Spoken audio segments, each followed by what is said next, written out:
कि हम दोनों पार्टी को गठबंधन से बाहर कर दिए। वह व्यक्ति मेहरबानी नहीं किया था, ये मेरा अधिकार था। तो अभी तो हम 2024 का भी अपने दम पर तैयारी कर रहे हैं। बहुत बहुत धन्यवाद आप सभी साथी को, मीडिया बंधु भाई को। आज हमारे विशेष तौर पे झारखंड से हमारे बहुत सारे साथी आए हैं, विभिन्न संगठन से, हमारे पार्टी और संगठन के सभी पदाधिकारी और निषाद बंधु आए हैं झारखंड से। और हम लोगों ने आज विस्तार से हम लोग चर्चा कर रहे हैं और पार्टी का उद्देश्य है कि 11 मार्च को जुब्बा सैनिक शहादत दिवस हम लोग झारखंड में मनाएं और उसी रोज हम पार्टी को विस्तार झारखंड में करें। आप सभी को पता है कि बिहार से हम लोग उत्तर प्रदेश में पार्टी लॉन्च करके आज उत्तर प्रदेश में चुनाव लड़ रहे हैं। 165 सीट से अधिक चुनाव वहाँ पे लड़ रहे हैं। मुझे पूरा भरोसा है कि उत्तर प्रदेश में भी हमारी पार्टी बहुत अच्छी स्थिति में आएंगे। उसी तरीके से झारखंड में भी तैयारी करेंगे 2024 का। और यूपी बिहार झारखंड में एक ही हमारा मांग है कि निषाद समाज को आरक्षण मिले, उनके हक अधिकार मिले और निषाद का बेटा भी आने वाले समय में इस राज्य का मुख्यमंत्री बने, नेतृत्व करे। इस दिशा में हम लोग काम करें। तो 2024 की तैयारी करने के लिए झारखंड से आज हमारे साथी यहाँ पे उपस्थित हुए हैं और उस पर विचार करके और पार्टी लॉन्च करके मजबूती से 2024 की तैयारी हम लोग करें। पार्टी लॉन्चिंग की तैयारी हमारे साथी जो आए हैं वो तैयारी करके और झारखंड में मजबूती से लॉन्च करेंगे ताकि हर एक घर गाँव तक पहुँच जाए कि वीआईपी पार्टी और एक एक बूथ पर संगठन पार्टी काम करे। उसके लिए हम लोग आज बैठ के हम विमर्श कर रहे हैं। ये इस चीज को ऐसा नहीं लीजिए, इस चीज को ऐसे लीजिए कि देखिए गठबंधन तो तब होता है जब आप अपने आप को कमजोर महसूस करते हैं कि हम कमजोर हैं तो इससे गठबंधन कर लेते हैं। तो अभी उन लोगों को लगता है कि हम मजबूत हैं, उनको किसी के गठबंधन की आवश्यकता नहीं है, तो इसलिए वो गठबंधन नहीं किए हैं। आज जैसे उत्तर प्रदेश में जदयू को साथ नहीं लिया या बीजेपी को साथ नहीं लिया क्योंकि वहां पे वो अपने आप को मानते हैं कि हम मजबूत हैं। तो फिक्र किस लिए करते हैं मुकेश सहनी का? या यहाँ पे भी आप मान लिए कि हम मजबूत हैं और दोनों पार्टी में सीट बंटवारा करके लड़ाई लड़ रहे हैं, तो फिर अपने सहयोगी को भरोसे में लेने की बात क्यों कर रहे हैं? आप सीधा बोल क्यों नहीं दिए कल कि हम दोनों पार्टी को गठबंधन से बाहर कर दिए? इसमें इतना बोलने में थोड़े आपको आपत्ति लगता? अब मुझे सुनने में भी कोई आपत्ति नहीं है। मैं तो एहसास कर लिया हूँ कि आपने हमें बाहर निकाल दिया है। बहुत बहुत बधाई है जेडीयू और बीजेपी को कि वो लोग आपस में बंटवारा करके और सीट पे चुनाव लड़ने का निर्णय ले लिया है। तो मेरा तो शुभकामना उनके साथ है कि वो लड़े और जीते। और वीआईपी पार्टी भी मजबूती से 24 विधान परिषद का सीट जो है वहाँ पे मजबूती से अपने दम पर अकेले चुनाव लड़ेंगे। इसके लिए हम लोग बहुत जल्दी घोषणा करेंगे कैंडिडेट का। तो इसके लिए तैयारी हम लोग करेंगे। हम एक मल्ला निषाद का बेटा है, संघर्ष करना सीखे हैं और संघर्ष करते करते इस जगह तक पहुँचे हैं। और लोग हमें इग्नोर करते हैं। लोग को लगता है कि निषाद का वोट उनका जागीर है कि वो हमें रखे या हिस्सेदारी दे या ना दे, उनका वोट उनको मिल जाएगा। तो खैर वो गलतफहमी का शिकार हो चुके हैं और वो लोग अपना करें। मुझे लगता है कि वो बड़ी पार्टी है। गठबंधन तो तब होता है जब वो अपने आप को कमजोर समझते हैं। 2020 में कमजोर समझ रहे हैं थे तो बुला के गठबंधन किए। हम इन्विटेशन तो देने के लिए गए नहीं थे कि हम आपके साथ आना चाहते हैं, हम तो अकेले लड़ना चाह रहे थे। लेकिन उन्होंने, उनको एहसास हुआ कि मैं कमजोर हूँ तो साथ लिए। आज उनको लगता है कि हम अकेले लड़के जीत सकते हैं, तो उनको शुभकामना है कि लड़े जीते। हम तो कल भी संघर्ष करने वाले व्यक्ति थे, आज भी संघर्ष कर रहे हैं, हम लड़ाई लड़ेंगे। और हम तो राजा हरिश्चंद्र के जैसे कल भी ईमानदार थे, आज भी ईमानदार हैं और आगे भी रहना चाहेंगे। तो इससे पहले भी कितने लोग क्या नहीं ऑफर किया कि हमारे साथ आइए, डिप्टी सीएम बनिए, सबको मंत्री बनाए। लेकिन हम अपना एक मल्ला का बेटा, जुबान का पक्का और ईमानदारी के साथ माननीय मुख्यमंत्री श्री नीतीश कुमार जी के नेतृत्व में बिहार में हम सरकार चला रहे थे, आज भी चला रहे हैं और आगे का मुझे कोशिश करता हूं कि चलाएं। लेकिन लोग इसी तरीके से बेइज्जत करते रहेगा। तो मुझे लगता है कि हमें अपना भी एक दुनिया बनाने की आवश्यकता है। जब आज एमएलसी की बात हुआ तो दूर कर दिए, मान लीजिए कि गठबंधन से निकाल दिए। हालांकि हम सरकार के साथ हैं, मुख्यमंत्री नीतीश कुमार जी के साथ है, हमारी सरकार चल रही है।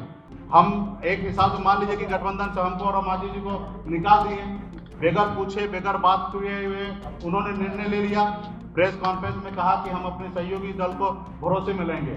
तो आप सबको पता है कि भरोसे में कब लिया जाता है? जब काम करने से पहले भरोसे में लिया जाता है, काम करने के बाद भरोसे में नहीं लिया जाता है। काम करने के बाद भरोसे में वो आदमी लेता है जो हम कहानी में सुनते हैं कि हिटलर हुआ करता था, जो पहले सोच लेता, जो मर्जी होता तो वो कर देता था। तो मुझे लगता है कि यहाँ पे भी कोई हिटलर नहीं है और कोई हिटलर को सुनने वाला नहीं है। तो उनको जो उचित लगा उन्होंने निर्णय लिया है। हम अपनी निर्णय निश्चित तौर पर लड़ाई लड़ेंगे। देश में प्रधानमंत्री आप हैं, आप हमारा निषाद आरक्षण लागू कर दीजिए। जैसे आपने 72 घंटा में सामान्य वर्ग के लोगों का आरक्षण लागू कर दिया, तो क्या निषाद का बेटा आपको गरीब नजर नहीं आता? जो 1 लाख 2 लाख रुपए सालाना कमाने वाला व्यक्ति आपको गरीब नजर नहीं आ रहा? आपने सामान्य वर्ग में 8 लाख कमाने वाले को अपने गरीब मानकर उसको आरक्षण दिया। मैं ये नहीं कभी किसी का विरोध करता हूँ क्यों आरक्षण दिया, आपने जो दिया वो दिया। आपको लगता है कि गरीब है तो आपने दिया। कि देश के और राज्य के खजाना पे सबसे पहला अधिकार गरीब का होना चाहिए, और आप जो किए मुझे लगता है कि आपने सही किया।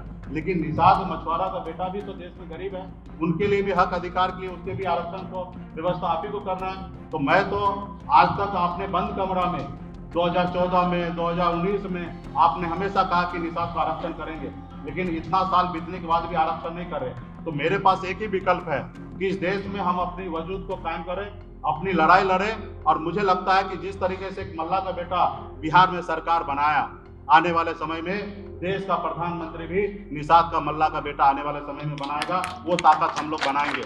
आज बना ना, जब सरकार बनने का समय था 4 पार्टी के लेटर से सहयोग से सरकार बना, कोई एक पार्टी के सहयोग से नहीं बना। जितना 74 विधायक वाले पार्टी का जितना ताकत था वजूद था, उतना ही 4 वाले का भी था। अगर मांझी जी या मुकेश जी अगर पलट जाते तो शायद सरकार नहीं बनता। उस समय तो अगर एक भी अगर पलट जाता, सिर्फ मांझी जी पलट जाते तो भी सरकार नहीं बनता, या सहनी जी पलट जाता तो सरकार नहीं बनता। लेकिन हम राजा हरिश्चंद्र के जैसे अटल थे, ईमानदारी से उस रोज भी काम कर रहे थे और आज भी काम कर रहे हैं, और कोशिश करते हैं जिंदगी में हमेशा ईमानदारी से आगे बढ़ते रहेंगे। क्योंकि मुझे पता है कि मैं संघर्ष करके यहाँ तक पहुँचा हूँ। एक मछुआरा गरीब का बेटा 900 रुपये महीने पे नौकरी करने वाला व्यक्ति मुंबई जैसे शहर में भी अपने साम्राज्य को कायम कर लिया, और बिहार में 6 साल में निषाद के लिए 75 साल में जो प्लेटफॉर्म तैयार नहीं हुआ था वो हमने पिछले 6 साल में तैयार कर दिया। ये चीज उनके इधर भी लागू होता है कि वो रखेंगे कि नहीं रखेंगे। इस बार तो साबित कर दिए कि वो नहीं रखना चाहते, दूर कर दिए। तो अभी तो हम 2024 का भी अपने दम पर तैयारी कर रहे हैं। हम 2024 में क्या राजनीति करेंगे, किसके साथ रहेंगे, ये मुझे आज नहीं पता है, क्योंकि उन्होंने तो निकाल दिया है। वो रखेंगे नहीं रखेंगे वो उनके ऊपर है। अभी हमें 2024 में सोचना है कि हमें क्या करना है। तो हम अपनी तैयारी कर रहे हैं, और हमारी पार्टी का एक ही मांग है, एक ही लड़ाई है कि निषाद समाज को अधिकार मिले, उनको आरक्षण मिले। यूपी, बिहार, झारखंड को आरक्षण मिले। जब बंगाल में, दिल्ली में आरक्षण है तो बिहार, झारखंड, उत्तर प्रदेश में क्यों नहीं है? उसके लिए लड़ाई लड़ रहे हैं। आज इसके लिए उत्तर प्रदेश में चुनाव लड़ रहे हैं। वह व्यक्ति मेहरबानी नहीं किया था, ये मेरा अधिकार था। मुझे ठीक है, पूरा कर दिया, आगे ना करें।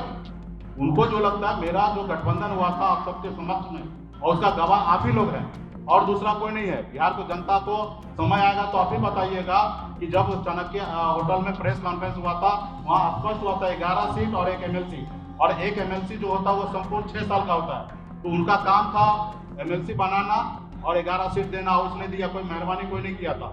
अगर 11 सीट पे उन्होंने हमको वोट दिया तो हमने 11 सीट के अलावा बाकी जगह पे उनको हमने वोट दिलाया, और कई ऐसे सीट को हमने जिताया है। तो गठबंधन तो यही होता है। तो हमें आगे भी वो उनका, अगर ईमानदार रहेंगे तो पूरा करेंगे, नहीं अगर रहेंगे तो ना करें। मुझे उसका परवाह कहाँ है? अगर उसका परवाह करते तो उत्तर प्रदेश में लड़बे करते। तो हम लोग आज समाज के साथ हैं, मजबूती से हैं, और आगे भी रहेंगे। जिसको जो अपना करना वो करे, लड़े, जो करना है वो करे। धारा वाले लोग 2 कदम हम चलेंगे, 2 कदम आप साथ दीजिए। हम आपको साथ देंगे, आप हमको साथ दीजिए। देश में गठबंधन की राजनीति हो गया तो इस तरीके से चल रहा है। तो जब समय समय की बात होगा, कभी दोस्त बनते हैं, कभी दुश्मन बनते हैं। कल तक बीजेपी का हम दोस्त थे, कल उन्होंने हमको बाहर निकाल दिए तो आज हमको वो दुश्मन मान रहे हैं। और कल क्या होगा वो मुझे क्या मालूम है। तो वो भी कर ले ना, वो भी कर ले। अभी तो हमारे चुनाव आयुक्त पे VIP का दिख रहा है, और वो अगर इस बात से अगर डरा रहा है तो मैं इससे कहाँ डरने वाला हूँ। कोई पार्टी विधायक के ऊपर नहीं चलता है, जनता और कार्यकर्ता के दम पे चलता है, उनके सपोर्टर पे चलता है। तो VIP पार्टी इतना मजबूत विधायक के दम पे नहीं हुआ। विधायक तो हम दम पे मजबूत हो गए तब बना। हम संघर्ष करने के टाइम में हमारे पास कोई विधायक नहीं था, तो संघर्ष करने के टाइम में फिर नहीं रहेगा तो क्या फर्क गिरता है। फिर 2004 विधायक बनाया निषाद समाज ने, 2025 में 40 बनाएंगे, हो सकता है तो 130 भी बना सकता है। और अपने दम पर निषाद का बेटा को मुख्यमंत्री बना सकता है। थोड़े ऐसा है कि बिहार में निषाद का बेटा में वो काबिलियत नहीं है कि बिहार में मुख्यमंत्री नहीं बन सकता। इस बिहार का तो इतिहास है कि जिसको कुछ नहीं पता वो भी मुख्यमंत्री बने हैं। तो हम हमारे समाज में तो बहुत कुछ नॉलेज है। आज हम लोगों ने दुनिया जीतने वाले लोग हैं, तो हम लोग भी बिहार का नेतृत्व करेंगे। तो आने वाले समय में हमारी संघर्ष जारी रहेगा और संघर्ष करते रहेंगे। और 24 लोग विधानसभा परिषद का जो विधान परिषद का सीट है उस पर चुनाव मजबूती से लड़ेंगे। पूरब सूरज जो है ना, पूरब की जगह पश्चिम उग सकता है, लेकिन वीआईपी पार्टी ओछा में चुनाव लड़ेगा। इसमें कोई 1% किटवट नहीं होगा। हाँ, जिस साथी 2020 में गठबंधन जो था, उस गठबंधन के तहत अगर साथी उस पर समर्थन देता है तो उनको स्वागत करेंगे, नहीं समर्थन देता तो भी उनको स्वागत करेंगे मैदान में। मैं नहीं चाहूंगा कि हमारे किसी कारण बिहार में उथल पुथल हो, क्योंकि एक बार बिहार में चुनाव होने का मतलब है कई हजार करोड़ रुपया खर्चा, और मैं नहीं चाहूंगा कि कई हजार करोड़ रुपया खर्चा हो। यहाँ पे जो युवा से जो वादा किया गया कि 19 लाख युवा को रोजगार देना, तो मेरा फर्स्ट प्रायोरिटी होगा कि हमारे सरकार का जो मुखिया है श्री नीतीश कुमार जी, उन्होंने वादा किया कि 19 लाख युवा को रोजगार दे, तो मैं उनको सहयोगी के तौर पे साथ भी रहूं और 19 लाख युवा को रोजगार देने में उनको सहयोग करूं। और अगर कभी भूल जाए तो उसको याद भी दिलाऊं कि आप 19 लाख युवा को रोजगार देने का वादा किए, वो वादा पूरा कीजिए, क्योंकि मैं उसी लिए मैं आपके साथ हूँ। हाँ, तो हमको तो लगता है कि उनको मजबूत समझे होंगे, मांझी जी को कमजोर समझ रहे हैं या सहनी जी को कमजोर समझ रहे हैं, तो हमको और मांझी जी को मान लीजिए कि गठबंधन से बाहर निकाल दिए, नहीं दिए तो नहीं, तो हम भी सरकार के साथ हैं। सर खबर चल रही नहीं, ठीक है, तो वो उनको जो वो निर्णय तो उन्हीं को लेना है, और वो जो निर्णय लेंगे अभिभावक है उनका, हम निर्णय का स्वागत करते हैं वो जो निर्णय ले रहे हैं। लेकिन हम तो अपना निर्णय लेंगे ना। हम तो अपना निर्णय लिए हैं कि बतासा एक ही चाहिए तो चाहिए, इसके लिए मंदिर टूटे घर टूटे मुझे उसका परवाह नहीं है। मैं लड़ूंगा, मेरा जो अधिकार है, अगर एक सुई बराबर भी, अगर नोक बराबर भी मेरा अधिकार बनता है तो मैं उसके लिए हमेशा जंग करने के लिए तैयार रहूंगा। पूरा उनके परिवार के साथ आस्था विश्वास जुड़ा हुआ है, और आने वाले समय में कैंडिडेट का घोषणा होगा और मुसाफिर पासवान का परिवार के ही लोग लड़ेंगे चुनाव। इसमें भी कोई किंतु परंतु नहीं है। परिवार तो क्या समर्थन वापस साथ में रहेंगे सर? आप वहाँ पे मजबूती से वहाँ पे उनके परिवार के लोग चुनाव लड़ेंगे। नाम क्या होगा वो समय पे हम चाहते हैं कि माननीय मुख्यमंत्री जी उसका नाम का घोषणा करें। आप पे काम कर रहे हैं, अगर जब तक काम करने का मौका मिलते रहेगा, अंदाजा मिलेगा कि हम लोग अपने विभाग से लाखों युवा को रोजगार दे पाते हैं, तो अच्छा होगा।